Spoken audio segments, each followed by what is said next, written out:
एमपीएससीच्या लाखो उमेदवारांसाठी एक अत्यंत महत्त्वाची आणि मोठी बातमी आहे। एमपीएससी मधील ऑप्टिंग आउटची प्रक्रिया अखेर रद्द करण्यात आलेली आहे। एमपीएससीचा भरती प्रक्रियेतून बाहेर पडण्याचा पर्यायच आता रद्द करण्यात आलेला आहे। ऑप्टिंग आउटचा ऑप्शनच आता रद्द आहे। तसंच अत्यंत ही महत्त्वाची बाब म्हणजे प्रतीक्षा यादी कार्यान्वित करण्याचा निर्णय यात घेण्यात आलेला आहे।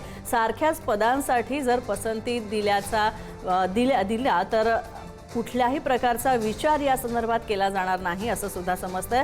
पुढारी न्यूजने या संदर्भातली बातमी दिली होती आणि या बातमीचा मोठा इम्पॅक्ट हा आहे असं म्हणावं लागेल, कारण भरती प्रक्रियेतून बाहेर पडण्याच्या प्रक्रियेचा गैरफायदा घेत असल्याचं प्रकरण सुद्धा पुढारी न्यूजने याआधी समोर आणलं होतं आणि ऑडिओ क्लिप्ससह व्हॉट्सअप चॅट्सच्या पुराव्यांसह पुढारी न्यूजनं ही बातमी केली होती आणि त्यानंतर आता ऑप्टिंग आउटचा ऑप्शन रद्द करण्यात आलाय।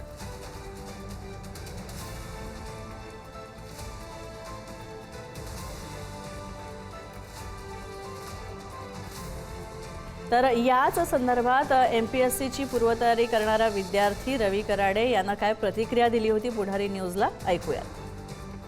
एमपीएससीने जो आज ऑप्ट आउट विकल्प देण्याचा निर्णय रद्द केलेला आहे तो वेटिंग लिस्टवर असलेल्या विद्यार्थ्यांसाठी फायद्याचा असून त्यामुळे जे ऑप्ट आउट चा वापर करून होणारे गैरव्यवहार आहेत ते थांबतील। तसेच जे विद्यार्थी 2 किंवा 3 पोस्ट काढतात आणि त्यानंतर त्यांच्याकडे एकच पोस्ट ठेवण्याचा विकल्प असतो आणि बाकीच्या 2 ऑप्ट आउट मध्ये टाकल्या जातात, त्यामुळे त्या बाकीच्या 2 जागी वेटिंग लिस्टवरल्या कॅन्डिडेट्सला संधी मिळेल।